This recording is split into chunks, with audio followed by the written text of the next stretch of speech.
أعوذ بالله من الشيطان الرجيم.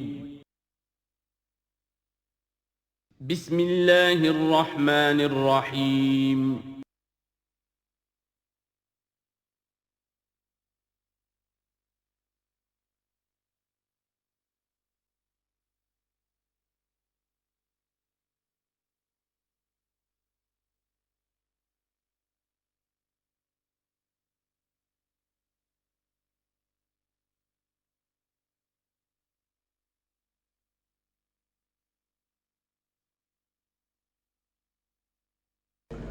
نحمده ونصلي على رسوله الكريم اما بعد فاعوذ بالله من الشیطان الرجیم بسم اللہ الرحمن الرحیم لیس البر ان تولوا وجوہکم قبل المشرق والمغرب۔ یہ آیت قرآن مجید کی اس اعتبار سے عظیم ترین آیت ہے۔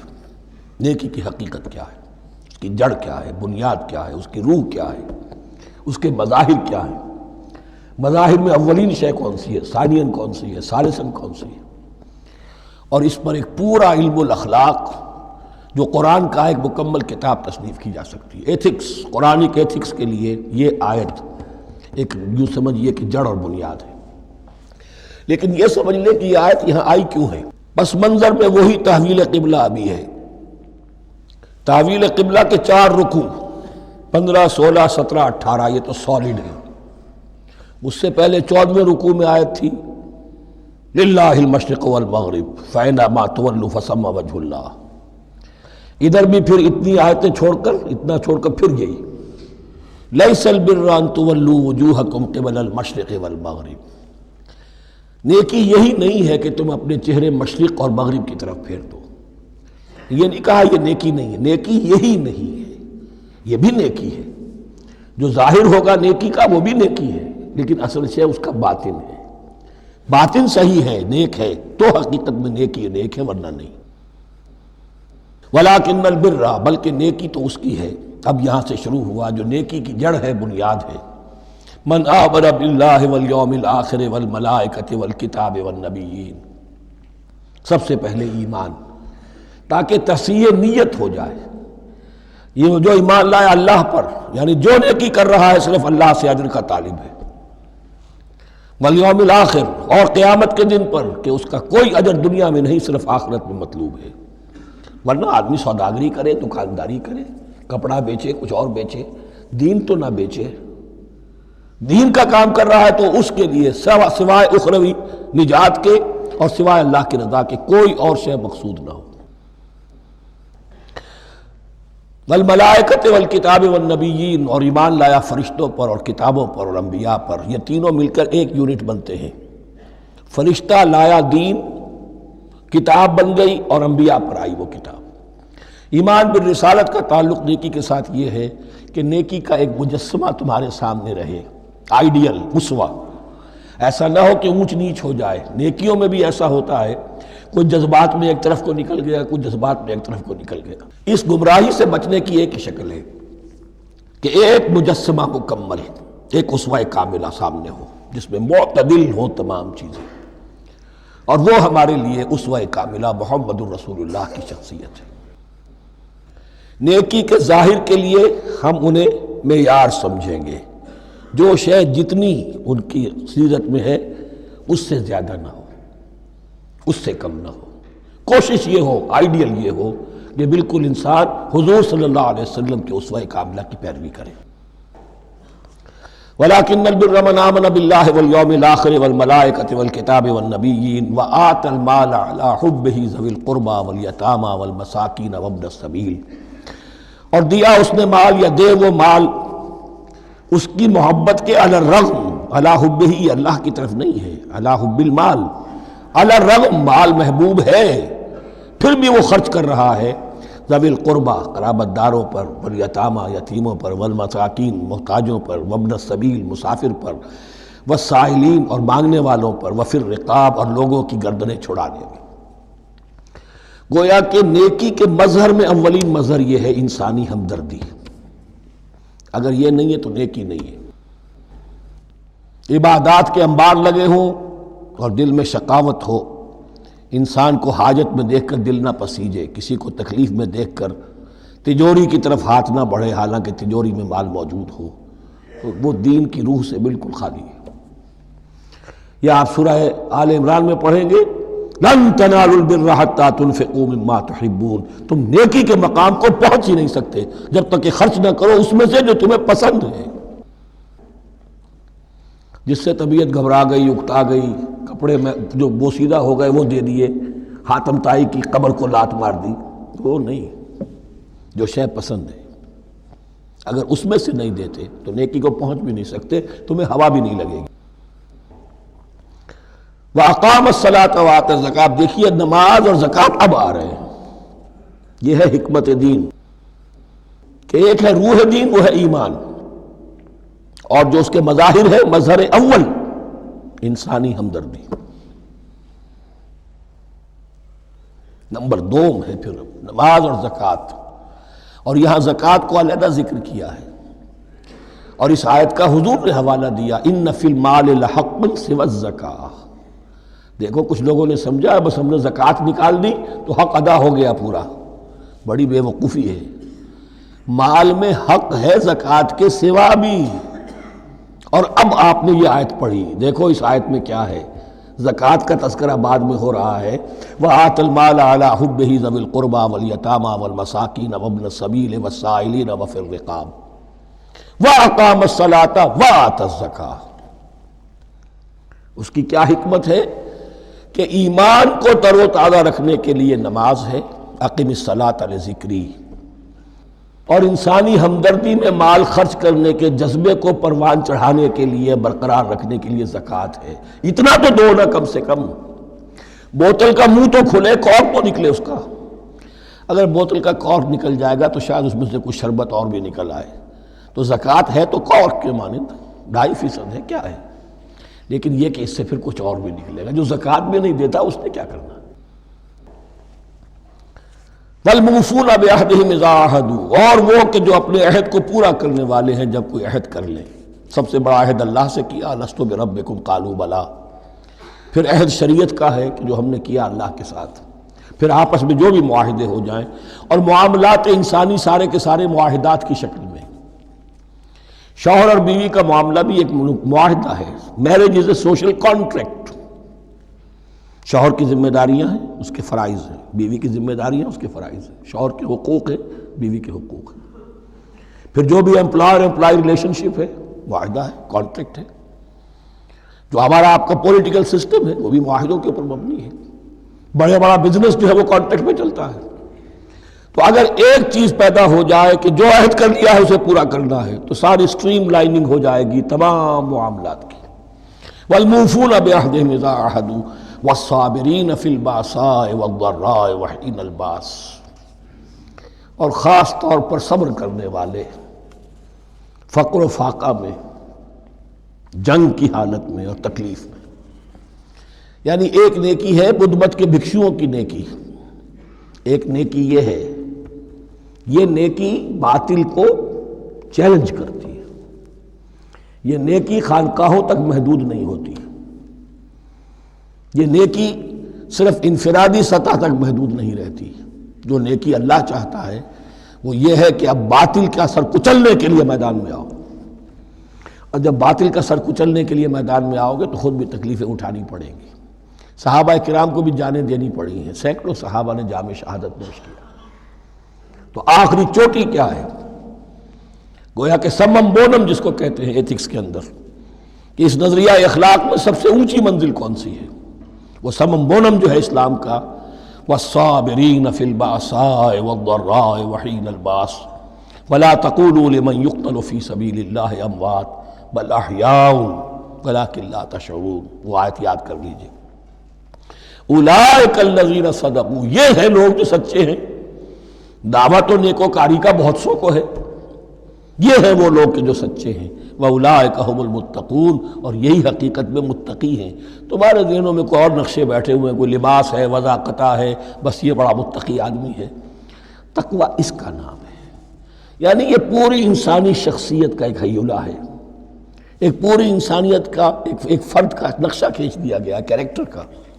اس کے اندر روح ایمان اور خارج میں اس ترتیب کے ساتھ دین کی یہ تقاضے اور نیکی کے یہ مظاہر موجود ہیں۔ اللہم ربنا اجعلنا منہم، اللہم ربنا اجعلنا منہم۔ اب اس کے بعد کچھ وہی جو معاملات انسانی ہیں اس پر اب بحث، جیسا کہ میں نے کہا تھا کہ ایک لڑی ہے شریعت کی، معاملات کی۔ یہ تو بڑے بڑے پھول جو تھے آیت الآیات اور آیت البر۔ یا ایھا الذین آمنوا کتب علیکم القصاص فی القتلی، اہل ایمان تم پر لازم کر دیا گیا ہے مقتولوں کا بدلہ لینا۔ قتلہ قتیل کی جمع بھی ہے اور مقتول سے یہ مصدر بھی ہو سکتا ہے کہ تمہارے لیے یعنی اس معاملے میں سہل انگاری صحیح نہیں ہے۔ انسانی تمدن کی جڑ کٹتی ہے جب کسی معاشرے کے اندر انسان کا خون بہانا عام ہو جائے، تمدن جس کی جڑ کٹ جائے گی، تو قصاص تم پر واجب ہے۔ یا ایھا الذین آمنوا کتب علیکم القصاص فی القتلی الحر بالحر والعبد بالعبد والانثى بالانثى۔ ایک آزاد کی جگہ آزاد ہی قتل کیا جائے گا۔ آزاد نے قتل کیا ہے تو ظاہر بات ہے وہ آزاد ہی اس کی جگہ قتل ہوگا۔ یہ نہیں وہ کہے میرا غلام لے جاؤ، میرے 2 غلام لے لو، نہیں۔ والعبد بالعبد، اور عبد کی جگہ عبد ہی ہوگا، جس نے قتل کیا وہی قتل کیا جائے گا۔ والانثى بالانثى، اور اگر قتل کرنے والی عورت ہے تو وہ عورت ہی قتل ہوگی۔ اس میں چونکہ وہاں بہت سے رواج مختلف تھے، بہت سے معیار بھی مختلف تھے۔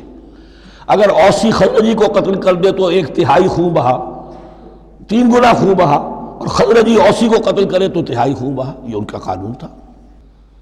اسی طرح یہ کہ آزاد میں اور غلام میں فرق تھا، لیکن ہماری شریعت میں اگرچہ یہ طویل بڑا مضمون ہے اور اس میں کافی فقہا کے اقوال ہیں مختلف، لیکن امام ابو حنیفہ رحمۃ اللہ علیہ کا قول یہی ہے کہ تمام مسلمان آپس میں کفو ہیں، برابر ہیں، لہذا یہاں کوئی فرق نہیں کیا جائے گا قتل کے مقدمات میں۔ فمن عفی لہ من اخیہ شیء فاتباع بالمعروف واداء الیہ باحسان، پھر جس کو معاف کر دیا جائے کوئی شے اس کے بھائی کی جانب سے، یعنی جو مقتول ہے اس کے ورثاء اگر کہتے ہیں صاحب ہم اس کی جان بخشنے کو تیار ہیں، چاہے وہ خون بہا لے لیں یا ویسے ہی معاف کر دیں، تو جو بھی کچھ خون بہا طے ہوا ہو اداء الیہ باحسان فاتباع بالمعروف، تو اس کی پیروی کی جائے معروف طریقے پر اور ادائی کی جائے خوبصورتی کے ساتھ۔ ذالک تخفیف من ربکم ورحمہ، یہ تمہارے رب کی طرف سے تخفیف ہے، آسانی کی ہے اور رحمت ہے، اور اس کی رحمت ہونا بہت واضح ہے۔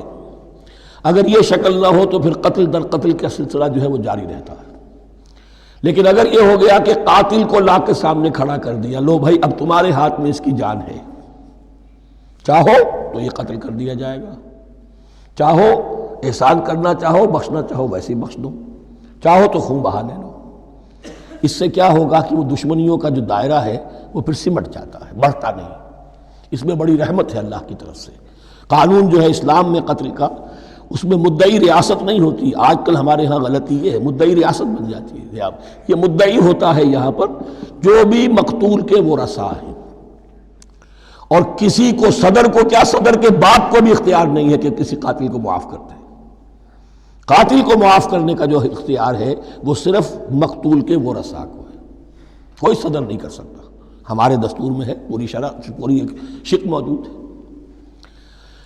فمن اعتدی بعد ذلک فلہ عذاب علیم، اور جو اس کے بعد بھی حد سے تجاوز کرے گا تو اس کے لیے دردناک اور بہت بڑا عذاب ہوگا۔ وَلَكُمْ فِي الْقِصَاصِ حَيَاةٌ يَا أُولِي الْأَلْبَابِ لَعَلَّكُمْ تَتَّقُونَ، اور اے ہوش مندو قصاص میں زندگی ہے تمہارے لیے۔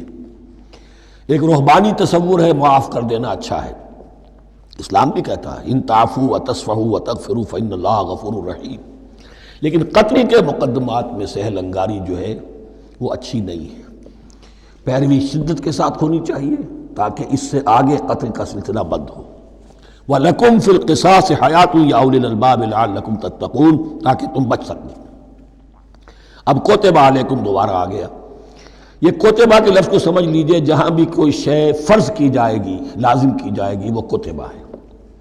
اسی لیے شریعت کے لیے قرآن مجید میں جو لفظ ہے الکتاب، الکتاب اس معنی میں کہ اس میں شریعت خداوندی پوری کی پوری موجود ہے۔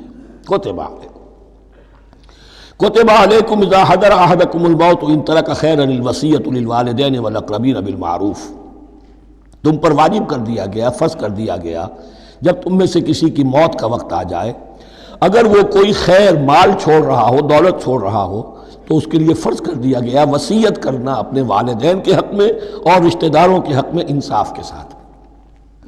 ابھی چونکہ قانون وراثت نازل نہیں ہوا تھا، یہ ابتدائی قدم اٹھایا گیا۔ وہاں ہوتا یہ تھا جو آج بھی ہندوؤں میں ہوتا ہے، جو مر گیا اس کی ساری جائیداد کا مالک جو ہے بڑا بیٹا، چھوٹے بیٹے بھی نہیں، نہ بیٹیاں نہ بیوی، کچھ نہیں، تو سارا کا سارا مال جو ہڑپ کر جاتے تھے، کسی کو کچھ نہیں۔ یہاں یہ کہ اب پہلا ابتدائی حکم دیا گیا، لیکن یہ آیت منسوخ ہو جائے گی سورہ نساء میں جب پورا قانون وراثت آ گیا، تو اب یہ آیت منسوخ شمار ہوتی ہے۔ ناسخ وہ قانون وراثت ہے جو سورہ نساء کے دوسرے رکوع میں آئے گا۔ البتہ اس کے ایک حصے کو حضور نے باقی رکھا ہے، وہ گویا کہ سنت نے اس کے ایک جز کو برقرار رکھا ہے، اور وہ جز یہ ہے کہ مرنے والا 1/3 اپنے مال کے لیے وصیت کر سکتا ہے کسی کے لیے، 1/3 سے زیادہ نہیں، اور وارث کے لیے وصیت نہیں ہوگی۔ جس کی وراثت میں حق مقرر ہو چکا ہے اس کے لیے وصیت نہیں ہوگی، وہ غیر وارث کے لیے وصیت ہوگی، کسی دینی ادارے کو دینا چاہے، کسی اور کو دینا چاہے، یتیم کو، بیوہ کو، یتیم خانے کو، ٹھیک ہے، 1/3۔ 2/3 میں قانون وراثت کی تنفیذ ہوگی لازماً۔ تو اس آیت کا صرف اتنا حصہ باقی رکھا ہے حضور نے صلی اللہ علیہ وسلم۔ حقاً علی المتقین، یہ اللہ کا تقوی رکھنے والوں پر حق ہے، واجب ہے کہ وہ وصیت کریں کہ ہمارے والدین کو یہ مل جائے، فلاں رشتہ دار کو یہ مل جائے، باقی جو ہے جو بھی ورثاء ہیں لے جائیں۔ فمن بدلہ بعد ما سمعہ، تو جس نے بدل دیا اس وصیت کو اس کے بعد کہ اسے سنا تھا، فإنما اسمہ علی الذین یبدلونہ، تو اس کا بوجھ، اس کا گناہ انہی پر آئے گا جو تبدیل کرتے ہیں۔ جو وصیت کرنے والا تھا وہ بری ہے، اس نے صحیح وصیت کی تھی، جس نے بعد میں اس وصیت میں تحریف کی، تبدیلی کی، اس کا وبال، اس کا بوجھ انہی پر آئے گا۔ ان اللہ سمیع علیم، یقینا اللہ سب کچھ سننے والا اور جاننے والا ہے۔ فمن خاف من موص جنفا، اب اگر کسی کو اندیشہ ہوا کہ وصیت کرنے والے نے جانبداری برتی ہے، ٹھیک وصیت نہیں کی ہے، دیانتداری کے ساتھ اس کی رائے یہ ہوئی، او اسمن، یا گناہ اس نے کمایا ہے، فاصلح بینہم، اور اب ان کے مابین صلح کرا دی، ورثاء کو جمع کیا کہ بھائی وراثت تو یہ تھی، ان کی وصیت تھی، لیکن دیکھو اس میں یہ زیادتی والی بات ہے، اگر تم مطمئن ہو جاؤ، متفق ہو جاؤ تو اس میں اتنی تبدیلی کر دی جائے ان کے اتفاق سے، فلا اسم علیہ، تو اس میں کوئی گناہ نہیں ہے، یعنی ایسی نہیں ہے یہ بات کہ اس کو وہ سینکشن اور سینکٹیٹی حاصل ہو گئی ہے، تقدس، کہ اب اس میں کوئی تبدیلی نہیں ہو سکتی۔ باہمی مشورے سے اور اچھے جذبے سے، اصلاح کے جذبے سے وصیت میں تغیر ہو سکتا ہے۔ ان اللہ غفور الرحیم، یقیناً اللہ تعالی بخشنے والا ہے، رحم فرمانے والا۔ اب لڑی آ گئی دوسری عبادت والی، عبادت میں صوم۔ جہاں تک نماز کا ذکر ہے تو وہ تو مکی صورتوں میں اس کا بے تحاشا مرتبہ ذکر موجود ہے، لیکن یہاں جو ہے معاملہ صوم، اس سے پہلے مکی دور میں صوم کا کہیں کوئی تذکرہ ہی نہیں، نہ عربوں میں اس کا رواج تھا۔ یہ لفظ بھی عربی زبان میں تھا گھوڑوں کے لیے، گھوڑے روزہ رکھتے تھے، رکھتے کیا تھے بیچارے، انہیں رکھوایا جاتا تھا، کیونکہ عربوں کا جو معاملہ تھا وہ لوٹ مار، غارت گری، اور اس کے لیے انہیں چاہیے تیز رفتار سواری، جاؤ حملہ کرو، لوٹو مارو اور بھاگو۔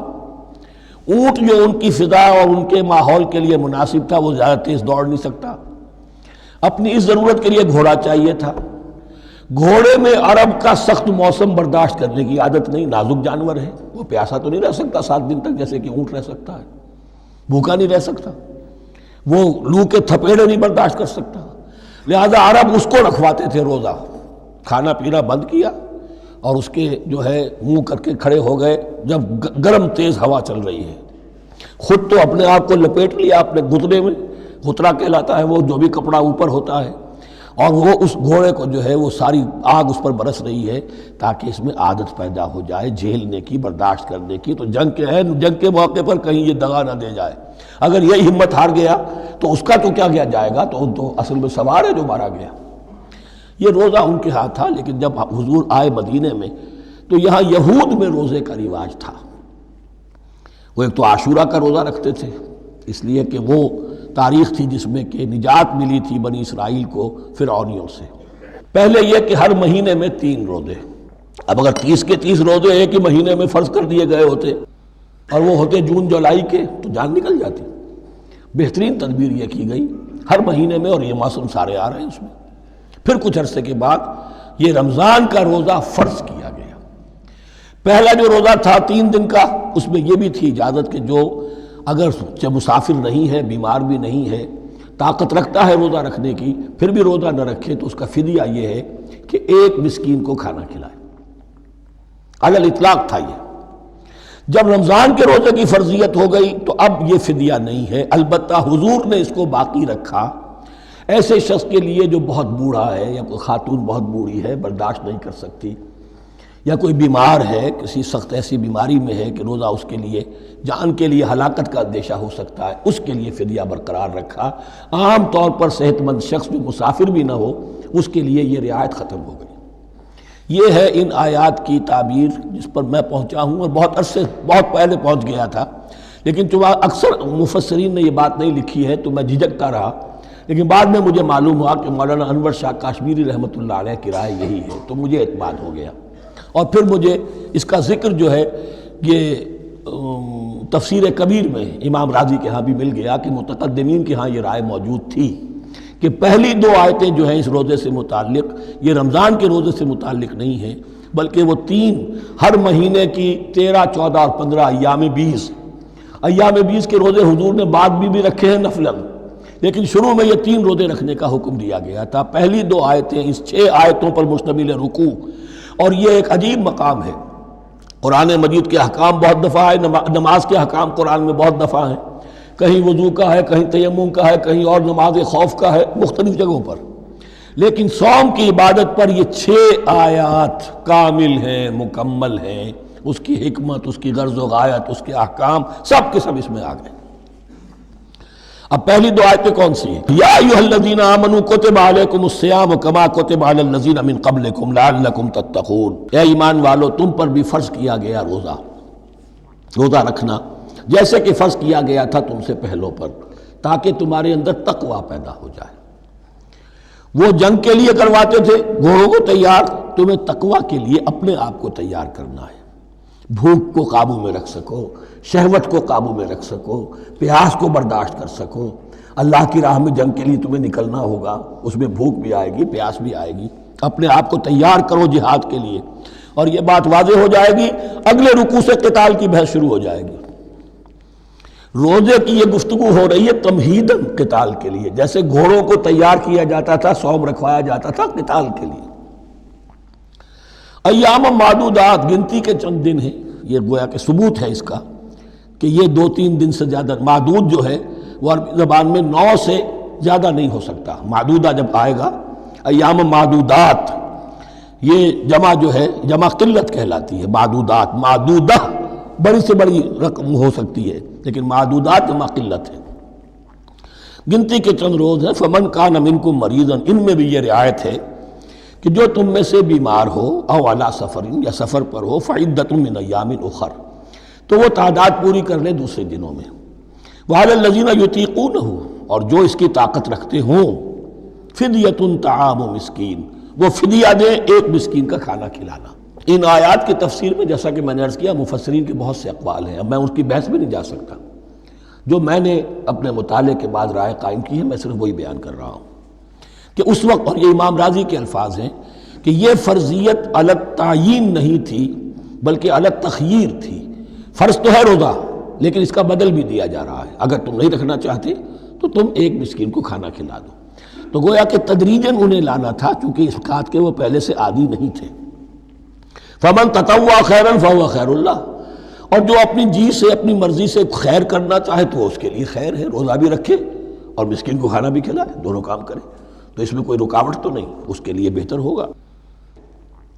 وَأَن تَصُومُوا، اور دیکھو اگر روزہ رکھو، خیر لکم ان کنتم تعلمون، یہ تمہارے لیے بہتر ہے اگر تم جانو۔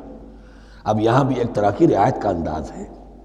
اب آ رہی ہیں 2 آیتیں جو خاص رمضان کے روزے سے متعلق ہیں، حکمت اور غرض و غایت۔ پھر ایک آیت طویل آئے گی احکام، اور پھر ایک آیت آئے گی لٹمس ٹیسٹ۔ یہ 6 آیتیں۔ شہر رمضان الذی انزل فیہ القرآن، رمضان کا مہینہ وہ ہے جس میں قرآن نازل کیا گیا۔ ہدی للناس وبینات من الہدی والفرقان، لوگوں کے لیے ہدایت اور ہدایت کے بھی روشن بینات باتیں، والفرقان اور حق و باطل میں فرق کر دینے والی چیز۔ فمن شہد منکم الشہر، تو جو کوئی بھی پائے اس مہینے کو، یا جو شخص بھی مقیم ہو اس مہینے میں، مسافر نہ ہو، فلیصم، اس پر لازم ہے کہ روزہ رکھے۔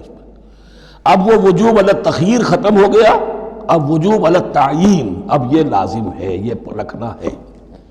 ایک رعایت باقی رکھی، ومن کان مریضا او علی سفر فعدۃ من ایام اخر، جو بیمار ہے یا یہ کہ سفر پر ہے وہ تعداد پوری کر لے دوسرے دنوں میں۔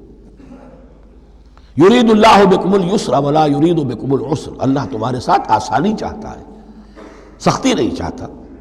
یہ لوگ اپنے اوپر سختیاں جھیلتے ہیں، شدید جو ہے سفر کے اندر بھی روزہ رکھے ہوئے، حالانکہ یہاں اجازت دی ہوئی ہے۔ یہ بلکہ حضور نے ایک مرتبہ ایک سفر میں کافی سرزنش کی، کچھ ایک جہاد اور قتال پہ نکلے تھے، لیکن کچھ لوگوں نے اس سفر میں بھی روزہ رکھ لیا۔ نتیجہ یہ ہوا کہ سفر کے بعد جہاں منزل میں اب جا کر خیمے لگانے تھے وہ نڈھال ہو کر گر گئے، جن لوگوں کا روزہ نہیں تھا انہوں نے پھر وہ خیمے لگائے، منزل کا کام کیا۔ تو حضور نے فرمایا کہ لیس من البر الصیام فی السفر، روزے رمضان اس میں سفر میں روزہ رکھنا کوئی نیکی کا کام نہیں ہے۔ لیکن ہمارا تصور اور ہے، 105 بخار چڑھا ہوا ہے، روزہ نہیں کھولوں گا میں، روزہ تو میں نے رکھا ہوا ہے، یا روزہ تو میں نہیں چھوڑوں گا۔ حالانکہ جہاں رعایت اللہ کی ہے اس رعایت سے فائدہ نہ اٹھانا ایک طرح کا کفران نعمت ہے۔ وَلِتُكْمِلُوا الْعِدَّةَ، لیکن تمہیں عدت اور تعداد اب پوری کرنی ہوگی۔ وہ جو تھی ایک رعایت کہ فدیہ دے کر فارغ ہو جاؤ، وہ نہیں ہے۔ وَلِتُكَبِّرُوا اللَّهَ عَلَىٰ مَا هَدَاكُمْ، اور تاکہ تم تکبیر کرو اللہ کی اس پر کہ جو اس نے ہدایت تمہیں عطا فرمائی۔ وَلَعَلَّكُمْ تَشْكُرُونَ، اور تاکہ تم شکر کر سکو اس نعمت عظمیٰ کا جو قرآن حکیم کی شکل میں تمہیں دی گئی ہے۔ اس موضوع پر میرا کتابچہ عظمت صوم اور عظمت صیام و قیام قرآن، اس میں یہ سارے مضامین تفصیل سے آئے ہیں، کیا حکمت ہے، کیا غرض و غایت ہے، کیا مقصد ہے، اور آخری منزل کیا ہے، وَإِذَا سَأَلَكَ عِبَادِي عَنِّي فَإِنِّي قَرِيبٌ۔ مطلوب تو یہ ہے کہ تمہارا جو یہ جسم حیوانی ہے یہ کچھ کمزور پڑے، روح ربانی جو تم میں پھونکی گئی ہے اسے تقویت حاصل ہو۔ دن میں روزہ رکھو، اس حیوانی وجود کو ذرا کمزور کرو، دباؤ اس کے تقاضوں کو، رات کو کھڑے ہو جاؤ، اللہ کا کلام سنو اور پڑھو، تاکہ تمہاری روح کی آبیاری ہو، اس پر آب حیات کا ترشح ہو۔ نتیجہ کیا نکلے گا؟ تمہارے اپنے اندر سے ایک پیاس ابھرے گی، وَإِذَا سَأَلَكَ عِبَادِي عَنِّي فَإِنِّي قَرِيبٌ، تقرب الی اللہ کا جذبہ پیدا ہوگا۔ تو اے نبی، جب میرے بندے، ایسے بندے آپ سے میرے بارے میں سوال کریں، ان کو بتا دیجئے میں قریب ہوں، دور نہیں ہوں۔ یہ حقوق انسانی کا میرے نزدیک دنیا میں سب سے بڑا میگنا کارٹا ہے۔ اللہ اور بندے کے درمیان کوئی فصل نہیں ہے، فصل اگر ہے تو تمہاری اپنی خباثت ہے، اگر تمہاری نیت میں فساد ہے، حرام خوری تو کرنی ہی کرنی ہے، تو اب کس منہ سے اللہ سے دعا کرو گے؟ پھر جاؤ گے کسی پیر کے پاس، آپ دعا کر دیجئے، یہ نذرانہ حاضر ہے؟ یہ طریقہ کیا ہے؟ انسان کا نفس حائل ہے اور کوئی نہیں، ورنہ ہم تو مائل بے کرم ہیں، کوئی سائل ہی نہیں، راہ دکھنا ہے کسی رہنوی منزل ہی نہیں، کوئی پوپ نہیں، کوئی پنڈت نہیں، کوئی پادری نہیں، کوئی پیر نہیں، کوئی نہیں، جب چاہو اللہ سے ہم کلام ہو جاؤ۔ اس سے بڑا حق کیوں خالق و مخلوق میں حائل رہے پردے؟ پیران کلیسا کو کلیسا سے اٹھا دو، میرا ہر بندہ جب چاہے جہاں چاہے مجھ سے ہم کلام ہو جائے۔ ہاں شرط ہے اس کی، وہ شرط آگے آ رہی ہے، اجیب دعوت الداعی اذا دعان، میں تو ہر پکارنے والے کی پکار سنتا ہوں، اور سنتا نہیں جواب دیتا ہوں، اور صرف جواب نہیں دیتا، قبول کرتا ہوں۔ اجابت میں یہ تینوں چیزیں موجود ہیں۔ اور اذا دعان، جہاں مجھے پکارے جب پکارے، there and then میں موجود ہوں۔ لیکن شرط کیا ہے؟ فَلْيَسْتَجِيبُوا لِي، انہیں بھی تو میرا کہنا ماننا چاہیے، یہ یک طرفہ بات نہیں ہوگی۔ فاذکرونی اذکرکم، تم مجھے یاد رکھو گے تو میں تمہیں یاد رکھوں گا۔ یہ دو طرفہ معاملہ ہے۔ تم شکر کرو گے میں تمہاری قدردانی کروں گا، تم میری طرف چل کر آؤ گے میں بھاگ کر آؤں گا، تم بارش برآؤ گے میں ہاتھ بڑھاؤں گا، لیکن تم رخ موڑ لو گے ہم بھی رخ موڑ لیں گے۔ ہماری تو غرض نہیں ہے، غرض ہے تو تمہاری ہے۔ تم رجوع کرو گے ہم بھی رجوع کر لیں گے، تم توبہ کرو گے ہم اپنی نظر کرم پھر تمہاری طرف متوجہ کر دیں گے۔ لیکن ہر چیز ان تنصر اللہ ینصرکم، اللہ کی مدد کرو گے تو اللہ تمہاری مدد کرے گا۔ تمہاری دوستیاں ہو، پینگے بڑھا رہے ہو اللہ کے دشمنوں کے ساتھ، ساز باز ہو اللہ کے دشمنوں کے ساتھ، اور کھڑے ہو جاؤ قنوت نازلہ میں اللہ سے مدد مانگنے کے لیے، تم سے بڑا بے وقوف کون ہوگا؟ پہلے اللہ کی طرف رخ تو کرو، اللہ سے اپنا معاملہ درست کرو۔ ہاں اس میں کوئی یہ شرط نہیں ہے کہ پہلے ولی کامل اس وقت توبہ کرو خلوص نیت سے اور سارے پردے ہٹ جائیں گے، لیکن خلوص نیت کے ساتھ توبہ۔ وَإِذَا سَأَلَكَ عِبَادِي عَنِّي فَإِنِّي قَرِيبٌ أُجِيبُ دَعْوَةَ الدَّاعِ إِذَا دَعَانِ فَلْيَسْتَجِيبُوا لِي وَلْيُؤْمِنُوا بِي لَعَلَّهُمْ يَرْشُدُونَ أُحِلَّ لَكُمْ لَيْلَةَ الصِّيَامِ الرَّفَثُ إِلَىٰ نِسَائِكُمْ۔ اب یہ ہے احکام کی آیت، بڑی طویل ہے، چونکہ یہود کے ہاں شریعت میں روزہ جو ہے شروع ہو جاتا تھا شام کو ہی، اور رات بھی روزے میں شامل تھی، تو تعلق زن و شو بھی نہیں ہو سکتا، اور کوئی سحری وحری کا تصور نہیں تھا، جیسے ہی سوئے رات شروع روزہ شروع، اب اگلے دن تک غروب آفتاب تک روزہ رہے گا۔ ہمارے ہاں روزے میں نرمی کی گئی ہے، ایک تو یہ کہ رات کو اس سے خارج کر دیا، روزہ دن کا ہے، اور رات کے وقت تعلق زن و شو بھی ہے، کھانا پینا بھی ہے، جو پابندیاں روزے کی ہیں وہ سب اٹھ گئی۔ لیکن ہو یہ رہا تھا کہ لوگ سمجھ رہے تھے کہ شاید وہی جو احکام ہیں یہود کے ہاں شاید وہی ہمارے ہاں بھی ہیں، اس لیے وہ ایسا بھی ہوتا تھا اپنے جذبات میں بیویوں سے مقاربت کرتے تھے، لیکن دل میں سمجھتے تھے کہ ہم نے غلط کام کیا ہے۔ یہاں اب ان کو اطمینان دلایا جا رہا کہ نہیں، احل لکم لیلۃ الصیام الرفث الی نسائکم، حلال کر دیا گیا ہے تمہارے لیے روزے کی راتوں میں اپنی بیویوں کے پاس جانا۔ ہن لباس لکم وانتم لباس لہن، وہ پوشاک ہے تمہارے لیے، تم پوشاک ہو ان کے لیے۔ بڑا بلیغ کنایا ہے یہ، جیسے لباس میں اور جسم میں کوئی پردہ نہیں ہے، لباس ہی تو پردہ ہے نا، لباس میں اور جسم میں تو کوئی پردہ نہیں، ایسے ہی بیوی میں اور شوہر میں کوئی پردہ نہیں۔ ہن لباس لکم وانتم لباس لہن۔ ویسے بھی انسان کے اخلاق کی حفاظت کرنے والی، مرد کے اخلاق کی حفاظت کرنے والی بیوی ہے، بیوی کے اخلاق کی حفاظت کرنے والا مرد ہے۔ وہ مجھے اقبال کا شعر یاد آ رہا تھا، تعلیم نئی ہو کہ پرانی، نسوانیت زن کا نگہباں ہے فقط مرد، نہ پردہ نہ تعلیم نئی ہو کہ پرانی، نسوانیت زن کا نگہباں ہے فقط مرد۔ بہرحال ایک دونوں کے لیے وہ ایک ضرورت بھی ہے، ان کی پردہ پوشی بھی کرتے ہیں ایک دوسرے کی، اور اس طریقے سے لباس کی جو ہے اس میں کنایا کیا گیا۔ علم اللہ انکم کنتم تختانون انفسکم، اللہ کے علم میں ہے کہ تم اپنے آپ کے ساتھ خیانت کر رہے تھے، ایک کام کر رہے تھے جو گناہ نہیں ہے، لیکن تم سمجھتے تھے گناہ ہے، تو اپنے آپ سے خیانت ہو گئی کہ نہیں؟ اصلاً وہ گناہ نہیں تھا لیکن تمہارے علم میں نہیں تھا، لیکن تم یہ سمجھتے ہوئے بھی کہ یہ ممنوع ہے، اس کا ارتکاب کر رہے تھے۔ علم اللہ انکم کنتم تختانون انفسکم فتاب علیکم، تو اللہ نے تم پر نظر رحمت فرمائی، وعفا عنکم، اور بخش دیا، معاف کر دیا، جو بھی خطائیں ہو گئی ہیں وہ سب کے سب معاف سمجھو۔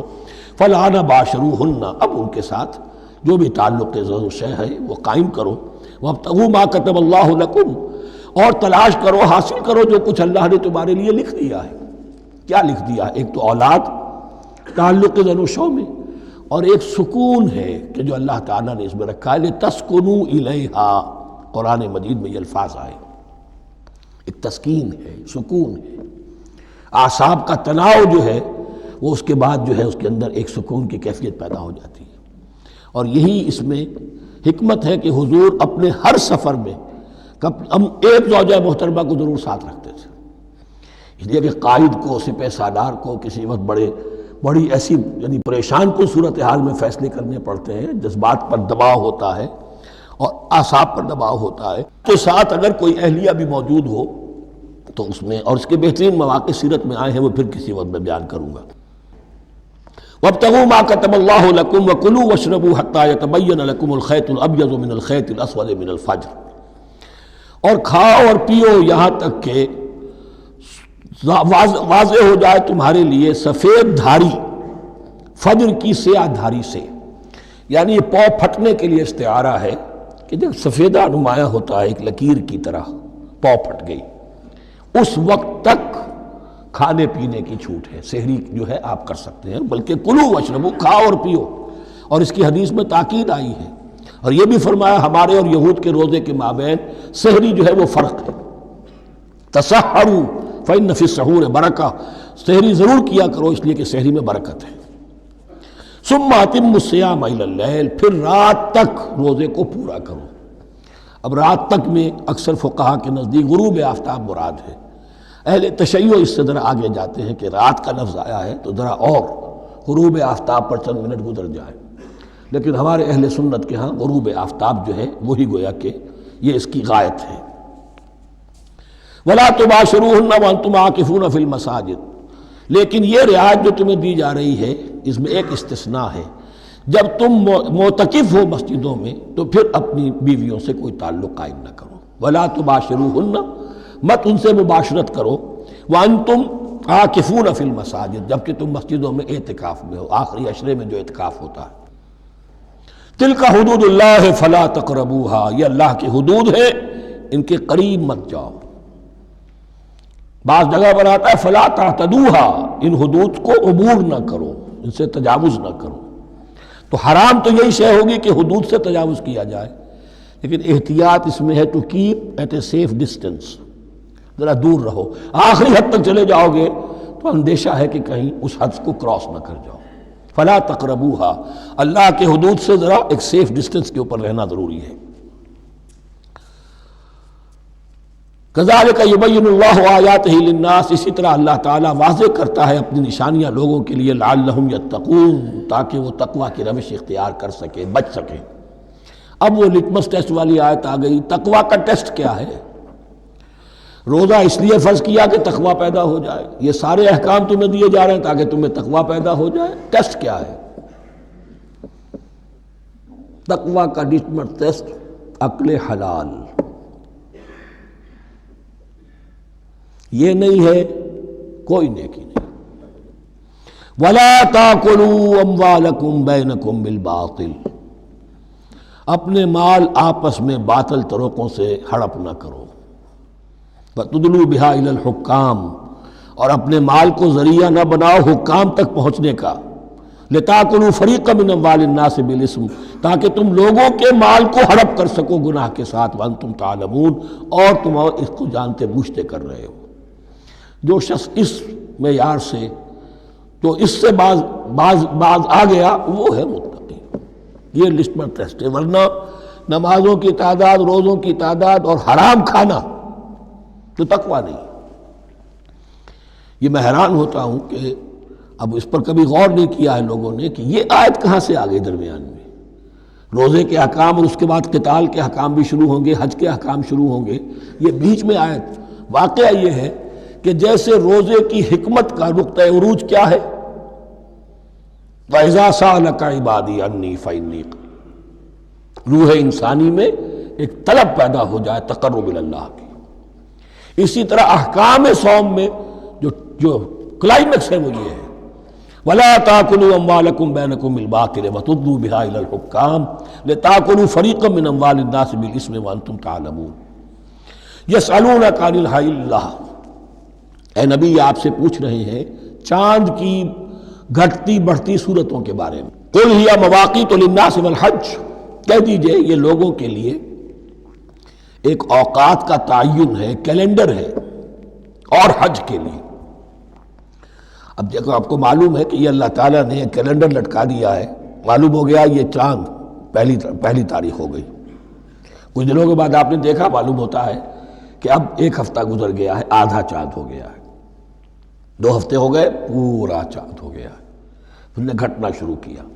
تو یہ گویا کہ لوگوں کے لیے اوقات کار کی تعین کے لیے، اور خاص طور پر سب سے اہم شے حج، اور یہ نوٹ کیجئے، صوم کے بعد حج اور حج کے ساتھ قتال۔ حج وہ عبادت ہے جو ایک خاص جگہ پر ہو سکتی ہے، نماز ہر جگہ ہو سکتی ہے، روزہ ہر جگہ ہو سکتا ہے، عبادت اور ہر جگہ ہو سکتی ہے، اور زکوٰۃ ہر جگہ دی جا سکتی، حج تو وہی ہوگا۔ اور وہ تھا اس وقت زیر تسلط مشرکین کے، اور مشرکین کے تسلط سے نکالنے کے لیے قتال لازم تھا۔ اس قتال کے لیے صبر پہلے پیدا ہونا ضروری ہے۔ جو گھوڑوں کو روزہ رکھواتے تھے پہلے خود روزہ رکھو، یہ ترتیب ہے، ربط ہے۔ صوم کے احکام فوراً حج اور قتال کے احکام۔ یسألونک عن الأہلۃ قل ہی مواقیت للناس والحج ولیس البر بأن تأتوا البیوت من ظہورها ولکن البر من اتقى۔ اور یہ کوئی نیکی نہیں ہے کہ تم گھروں میں ان کی پشت پر سے داخل ہو، بلکہ نیکی تو اس کی ہے جس میں تقوی ہے۔ یہ اصل میں ان کے ہاں ایک رواج تھا، کیونکہ حج تو ہو رہا تھا ایام جاہلیت میں بھی، اس کے مناسک کی بگڑی ہوئی شکلیں بھی موجود تھیں، کچھ ترمیمیں انہوں نے کر دی تھی، لیکن حج تو تھا ان کا۔ وہ یہ کرتے تھے جب گھر سے مکے سے نکل گئے احرام باندھ کر، اب اگر کسی ضرورت سے گھر واپس جانا پڑ گیا تو سمجھتے تھے کہ احرام باندھ کر نکل آئے ہیں، اب دروازے سے تو نہیں جا سکتے، گھسیں گے کہیں پیچھے سے کہیں اوپر سے پھاند کر دیوار آئیں گے، اور اسے سمجھتے تھے بڑا تقویٰ ہے یہ۔ فرمایا یہ کوئی نیکی کی بات نہیں، یہ سرے سے نیکی نہیں۔ ولیس البر، یہ ہرگز نیکی نہیں ہے ان تأتوا البیوت من ظہورها کہ تم ان کے تم گھروں میں داخل ہو ان کے پچھواڑے سے، ولکن البر من اتقى۔ اب یہاں اس پوری آیت کو ذہن میں رکھ لیجئے، آیت البر کے آخر میں لفظ تھا اولئک هم المتقون ولکن البر من اتقى۔ گویا کہ وہ پورا تصور جو ہے یہاں پر جو آیا بر میں آ چکا ہے، اس کو اس لفظ کے حوالے سے اس پورے تصور کو پھر آپ کے ذہن میں تازہ کر دیا۔ وَأْتُوا الْبُيُوتَ مِنْ أَبْوَابِهَا، گھروں میں داخل ہو ان کے دروازوں سے، وَاتَّقُوا اللَّهَ لَعَلَّكُمْ تُفْلِحُونَ، اور اللہ کا تقوی اختیار کرو تاکہ تم فلاح پاؤ۔ وَقَاتِلُوا فِي سَبِيلِ اللَّهِ الَّذِينَ يُقَاتِلُونَكُمْ، لیجئے قتال آ گیا۔ اب یہ تیسری کڑی آ گئی نا، ایک لڑی عبادات کی، ایک لڑی معاملات کی، ایک لڑی انفاق کی، ایک لڑی قتال کی، یہ چوتھی کڑی ہے۔ وَقَاتِلُوا فِي سَبِيلِ اللَّهِ الَّذِينَ يُقَاتِلُونَ، اللہ قتال کرو اللہ کی راہ میں ان سے جو تم سے قتال کر رہے ہیں۔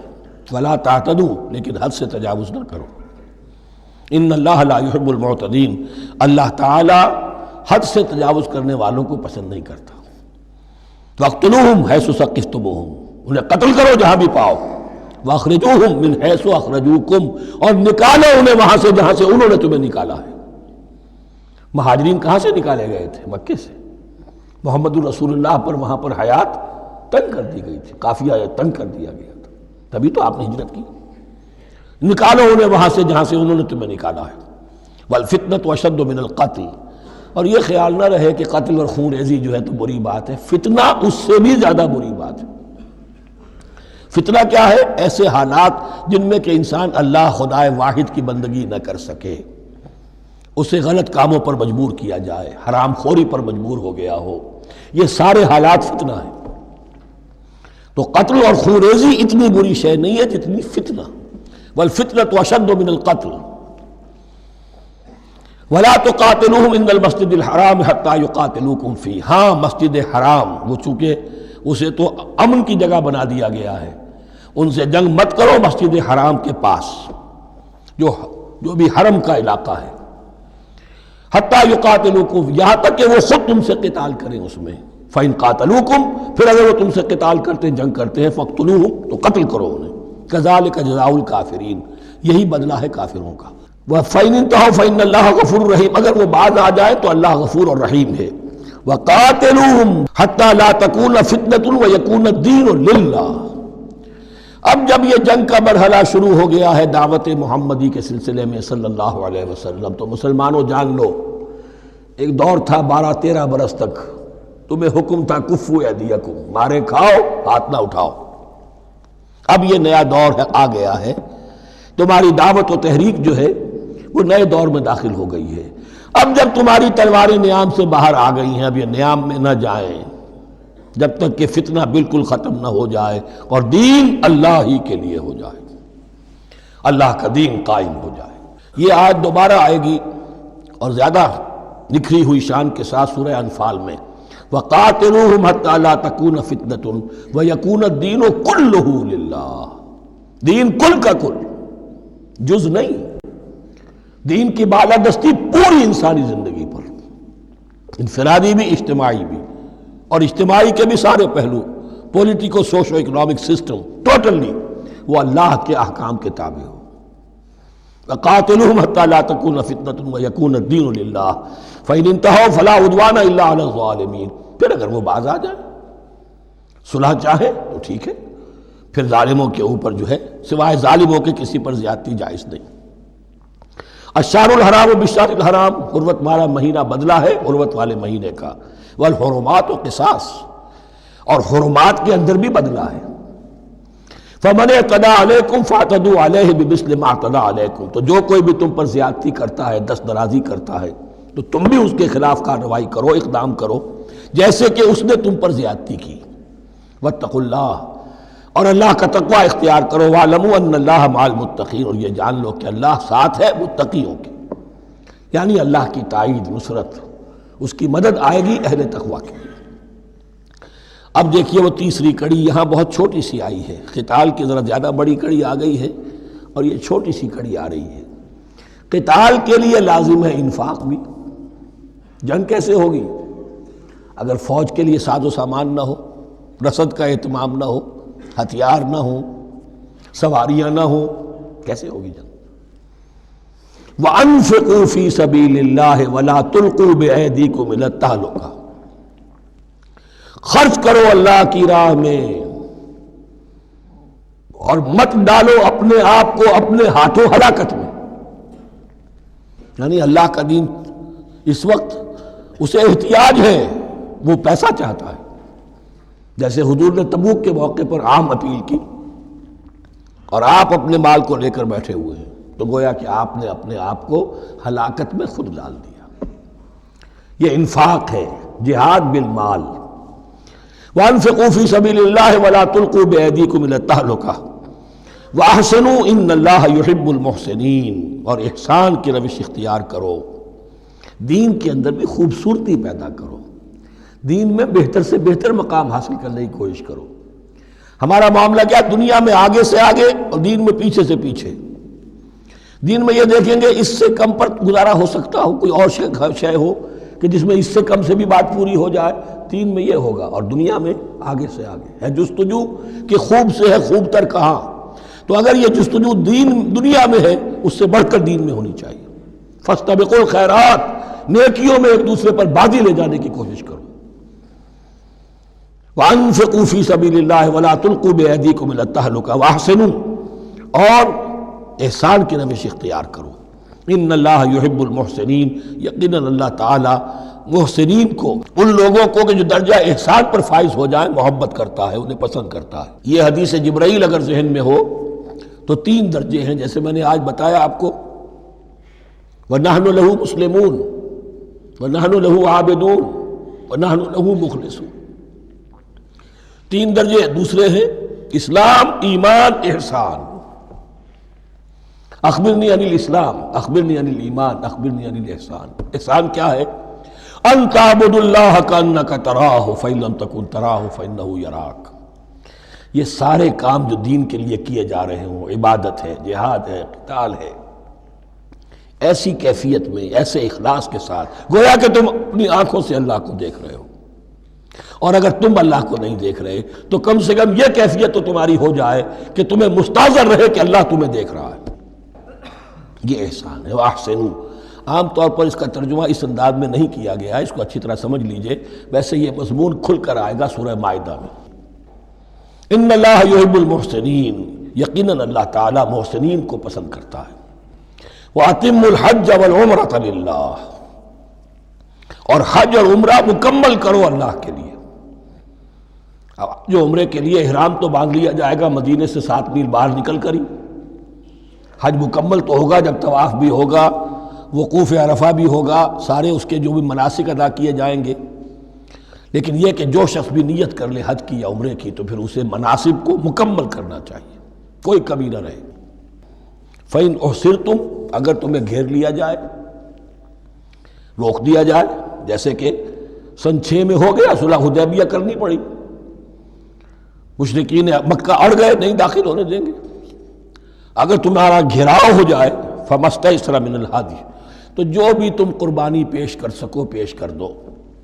یہ دم احصار کہلاتا ہے کہ چونکہ اب ہم آگے نہیں جا سکتے، یہی ہمیں احرام کھولنا پڑ رہا ہے، تو دم احصار، یہ خون، یہ جو جانور اللہ کے نام پر ہم دے رہے ہیں، یہ اس کی ایک طرح کا کفارہ ہے۔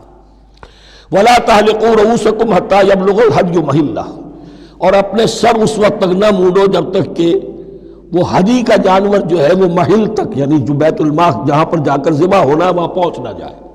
جانور تو آپ نے بھیج دیے اور وہ رکاوٹ نہیں ڈالیں گے، اس لیے کہ ان کا گوشت تو ان کو کھانے کو ملے گا، لہذا جانور، لیکن یہ اندازہ کر لو کہ اب اتنا وقت گزر گیا ہے کہ وہ ہدی قربانی کا جانور جو ہے وہ پہنچ گیا ہوگا، ہدیم بالغ الکعبہ، وہ وہاں پر اس کی اپنے مقام پر پہنچ گیا۔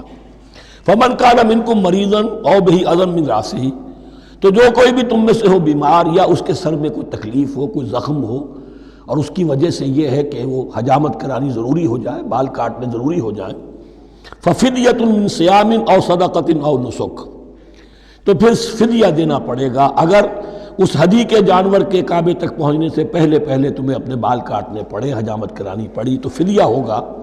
یہ جو ہے دم جنایت کہلاتا ہے، یعنی ایک جو کمی رہ گئی ہے اس کی تلافی کے لیے۔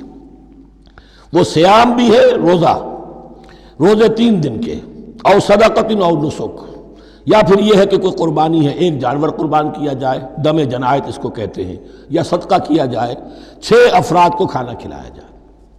فَإِذَا أَمِنْتُمْ، پھر جب تمہیں امن حاصل ہو اور تم سیدھے جا سکتے ہو، بیت اللہ پہنچ سکتے ہو، فَمَنْ تَمَتَّعَ بِالْعُمْرَةِ إِلَى الْحَجِّ فَمَا اسْتَيْسَرَ مِنَ الْهَدْيِ، تو جو کوئی بھی فائدہ اٹھائے عمرے سے، حج سے قبل، فَمَا اسْتَيْسَرَ مِنَ الْهَدْيِ، تو وہ ایک اور قربانی پیش کرے جو بھی اسے میسر ہو۔ اب یہ سمجھ لیجئے کہ حضور کی بعثت سے پہلے عرب میں رواج یہ تھا کہ ایک سفر میں حج بھی کرنا، عمرہ بھی کرنا ان کے نزدیک حرام تھا، یہ توہین تھی کعبے کی۔ حج کے لیے 3 مہینے، شوال، ذوالقعدہ، ذی الحج، اور رجب کا مہینہ ان کے ہاں طے تھا عمرے کے لیے۔ عمرے کے لیے علیحدہ سفر کرو، اس کے لیے علیحدہ سفر کرو۔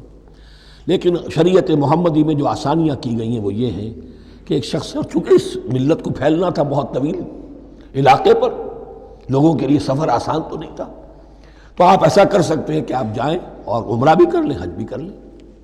ایک شکل یہ ہے کہ عمرہ کیا، احرام کھول دیا، اور پھر حج کا وقت آیا 8ویں ذی الحج کو، تو پھر احرام باندھا، وہ حج کا احرام ہو گیا، اسے کہتے ہیں تمتع۔ ایک یہ ہے کہ حج کے لیے احرام باندھا تھا، جاتے ہی عمرہ بھی کر لیا لیکن احرام کھولا نہیں، اسی احرام میں جاری رکھ کر اسے، اور اسی میں حج بھی کر لیا، یہ قران کہلاتا ہے، جمع کر دیا ایک ہی احرام میں عمرے کو بھی اور حج کو بھی۔ ایک افراد کہلاتا ہے، بس ایک کے لیے صرف حج کا معاملہ ہو شروع سے۔ تو یہاں تمتع کی جو ہمیں اجازت دی گئی ہے اس کے لیے، جسے دم شکر کہتے ہیں حضرت امام ابو حنیفہ، یہ شکرانہ ہے کہ ہم ایک قربانی دیں۔ لیکن امام شافعی کے نزدیک یہ بھی دم جنایت ہے، یہ بھی جبر ہے، چنانچہ امام ابو حنیفہ کے نزدیک یہ قربانی جو دی جاتی ہے اس کا گوشت قربانی دینے والا بھی کھا سکتا ہے 1/3 کے درجے میں، لیکن امام شافعی کے نزدیک نہیں، یہ ایک صدقے کے اور اس کے دم جنایت کے قریب کی شے ہے، اس کا گوشت جو ہے قربانی دینے والا خود نہیں کھا سکتا۔ فَمَن لَّمْ يَجِدْ، اب اگر کسی کے پاس نہیں ہے یہ ہدیہ پیش کرنے کو، فَصِيَامُ ثَلَاثَةِ أَيَّامٍ فِي الْحَجِّ، تو اب اس پر لازم ہے کہ حج میں 3 روزے رکھے، 7ویں، 8ویں اور 9ویں ذی الحج کو روزہ رکھے، غیر ایام حج میں۔ 10ویں کا روزہ نہیں ہو سکتا، وہ عید کا دن ہے، یوم النحر ہے۔ وَسَبْعَةٍ إِذَا رَجَعْتُمْ، اور 7 روزے رکھو جب کہ تم واپس چلے جاؤ، اپنے گھروں میں جا کر 7 روزے رکھو۔ تِلْكَ عَشَرَةٌ كَامِلَةٌ، یہ 10 روزے ہوں گے مکمل۔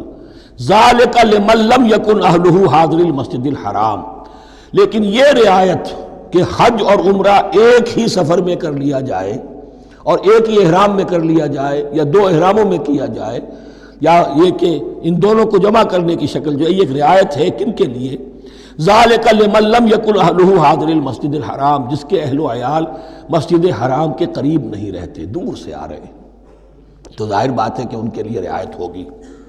وَاتَّقُوا اللَّهَ، اللہ کا تقوی اختیار کرو، وَاعْلَمُوا، اور جان لو، ان اللہ شدید العقاب، یقیناً اللہ تعالیٰ سزا دینے میں بھی بہت سخت ہے۔ بارک اللہ لی ولکم فی القرآن العظیم ونفعنی وإیاکم بالآیات والذکر الحکیم۔